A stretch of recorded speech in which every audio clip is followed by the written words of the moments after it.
Hey everybody, this is Jeff Clark of CelticsBlog coming to you on Facebook Live. Just thought I'd say hi and see how things are going. The Celtics have had 1 week in the season so far, and so far things have not gone that great. I guess that's an understatement considering the first game of the year and the first 5 minutes, losing Gordon Hayward probably for the whole season. That's a gut punch and a heck of a way to start the year in a year that we had so many high expectations and high hopes for the year. They started with 2 losses, and to good quality teams. There's no particular shame in that. And then they turned around and played an ugly game, coming away with a victory over the 76ers. So things were pretty bad the first week. But there's still hope. There's still some signs of life and some silver linings to look at. I was particularly impressed with Jaylen Brown, especially the first couple of games, and even the third game he had some moments of, he was aggressive, taking the ball to the hoop and looking for shots. It just sort of didn't fall. Jason Tatum's another bright sign. Contributing early and often, more so than you would expect from a rookie. But he was tabbed as one of the most NBA ready rookies, especially from the offensive side, and he's been a pleasant surprise on defense with those long arms, just getting in the passing lanes and getting some blocks. So he's been a pleasant surprise. Kyrie Irving's going to have to take a much bigger role now than he had anticipated when he came on with Gordon Hayward in the fold. And we might need to go back to the tried and true, hoping that Al Horford is going to step up his game a little bit more, at least in terms of being a little more aggressive and looking for his shot, because he's got a good shot. He's extended his range out to 3-point land, and he's a reliable scorer when he's looking for his own shot. So. Certainly don't want to take anything away from his ball movement and spacing that he does so well, and all the other little things he does well, but I'd like to see him a little bit more aggressive every once in a while. So let me get to some questions down in here. So if you have any questions for me, please, as usual, leave them in the comments down below, and I'll get to as many as I can. David Marshall asks, this is a good one, who would win one-on-one, Shaq or Sasquatch? Well, I'd say that Shaq probably has a lot more basketball skills, but Sasquatch would maybe tear him in half. So let's call it a draw. Let's see here. Chris Marshall says it will take a few weeks for them to gel. I mean, that was going to be the case anyways. With or without Gordon Hayward, it's going to take a little while for this brand new team to gel and get together, get on the same playing field, if you will. There's a lot of young guys, a lot of either rookies or very young players. Some of them Tice is not. I mean, he's not your traditional rookie. He's not 20 years old. He's like 25 or something like that. But he's his first year in the league and first year with this team. So there's a lot of guys out there that are still getting their feet wet in their first experience in the NBA, and this is an interesting time for them. And so.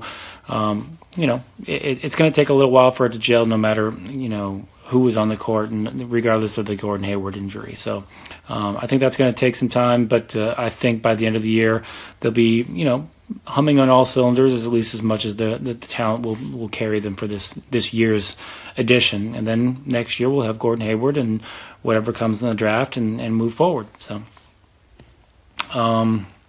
But it's worth noting that I don't know about you guys, but my expectations are somewhat lowered now that we have lost an all-star essentially. So before I left open the possibility that we could be taking down the Cavs and heading to the finals.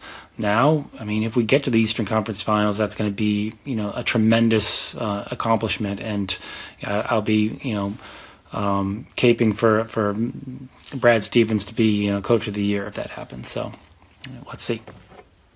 Let me get to some more questions. Oscar O. Rance II asks, do you think Hayward would be back for the playoffs? I don't think so. I'm certainly not counting on it. I think that anytime you get an injury like this, you just sort of write him off for the year. And honestly, if he comes back for the playoffs, I'd be a little bit nervous, not knowing how he's going to perform, how he's going to be in shape, and whether or not he's going to be fully healthy, and whether or not he's actually pushing himself a little bit too early to get back too early and risking injuring himself again. All that said, if he gets the 100% cleared to play and gets in shape and is ready to play, hey, no one would be more happy than me. But, I'm just certainly not counting on it, and I wouldn't advise anybody to count on seeing him before, October of next year. Cesar Caro says a Noel trade is that an option, or do we pull for a G League team from our G League team? Well, we've already kind of pulled from our G League team with Jabari Bird. It's nice to have a Bird on the squad. That's certainly fun. But I would say if a Noel trade materializes, I would accept and welcome that. I don't think he is at all a Gordon Hayward replacement, but neither is Jabari Bird. It could help, and it's something that they could use. The according to Keith Smith, writer for our blog, that is a move that they could make using the injured player exception. They wouldn't have his bird rights, so they wouldn't be able to, match any offer he would get this off season. I would imagine that it would be a short-term rental. I'm not sure if they would be able to clear enough cap room in order to, give him the kind of money he's looking for this summer. But, it might be worth it if it was a low-cost trade. But I don't know. I think they'll take a look at all their options, and we'll see what comes up. Cameron Minter says, do you miss Isaiah Thomas? My heart certainly does. My head knows that we're better off with Kyrie Irving, at least in the short term and probably in the long term. But, I definitely miss having Isaiah Thomas on this team. He's always going to be very high in my esteem or in my book. I'm not sure exactly how to put that, but to me, he's a Celtic for life, and regardless of how many different uniforms he puts on, and I'll always miss him. So that's kind of how I am. Joshua Barger points out that the Patriots are on. Yes, I know. But this was the time that I had to do this, and I'm not actually all that big into football, so I really love basketball, and I hope you guys do too. Teddy Z says, Jaylen Brown outside shot looks terrible and great at times. Yeah, he's a little inconsistent. I think he's trying to push himself and trying to, extend his range. I think he was pretty good from the corners last year, and he's trying to push himself and be better from above the key and things like that. I think it's just going to take some time, I'm not sure if he's ever going to be a tremendous shooter, and if he is, then hey, that's a bonus. But I don't think he's going to be terrible either. So he's good enough that they have to respect that shot, and it's still early yet. It's very small sample sizes, 3 games. So let's give it some time. Jermaine Colebrook says, you think there's too much dribbling, standing around with Kyrie. What are your thoughts? Perhaps right now there is. I think, first of all, they're trying to get used to the new system, and second of all, they just lost their secondary all-star, so they're kind of have to default to iso ball from time to time, and thankfully,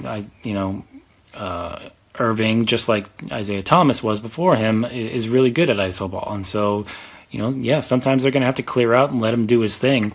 And he's really good at it. So I think we're just going to have to do that. I think he's going to continue trying to expand his game and work with guys like Jaylen Brown and Jason Tatum and whoever else happens to be on the floor. Obviously, Al Horford.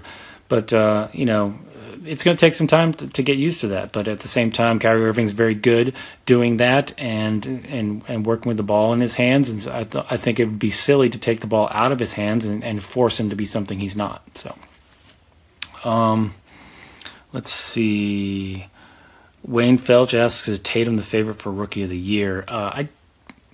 Maybe. I mean, I think he'll be in the running, honestly. But I think that you're probably going to get a little bit more of the sensationalistic votes going to Lonzo Ball if he performs as expected, and you might see some, Dennis Smith Jr. Votes out there as well. I don't think Fultz is going to be in it. I don't think Jackson is going to be in it. So there's some other names out there that could be dark horses, but I think you're looking at those 3 names. So, but that's my early pick. And obviously Tatum's role could be expanded now that now that Hayward's out of the picture for this year. So there's a possibility there. Let's see. Just trying to scroll down here and see what other questions we have. Matthew Prince, no, I've not seen Baines in the shower, but I guess Tommy has, and he was impressed. So I'll just leave it at that. Jay Stewart asked, when will Morris be back? I'm not sure. Chris Marshall says, thoughts on Rozier and Larkin. Well, Rozier has certainly been a bright spot as well. He's a very talented player, and he really likes, and Brad Stevens really likes using him. I think he's got some great speed and burst to him, and and the game's starting to slow down for him a little bit. And I think he's finishing at the rim a little bit better this year. So early signs are good. And Larkin, I think he's a good ball handler. I think his shot is inconsistent, but when it's going in, that's great. It's a bonus. And he's someone. I kind of liken him to, what's the guy's name that was here a couple years ago that was Phil Pressey. Yeah, he kind of reminds me of him. He's, solid. He can play some point, and he's not going to win you too many games, but he can eat up some minutes. So, and that's kind of what they need right now. All right, I'm going to try to, wrap this up a little bit here. Let me get to one other question.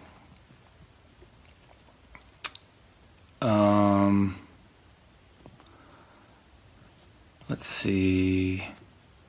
Oh, so Ned, and I'm not even going to pronounce your name, something with a B. Trade Smart and Horford for whatever else for the eyebrow guy. So you're talking about getting Anthony Davis. Yeah, it's going to be a big package. Well, let's back up. New Orleans has no interest in trading Anthony Davis right now. Period. End of story. However, if they struggle, and they probably will struggle, they will have to look into options for trading him, either at the midpoint of this year or after the season, or maybe even the following season or off season. So we're gonna have to be patient on this one. Everybody knows that the Celtics are interested in him. Everybody knows that the Celtics have a lot of assets to offer. What I've heard is what it would take is something like Brown and Tatum and a pick to get him, or something along those lines. That seems pretty, that's a lot, obviously, but it might be worth it for a top 5 player in the league.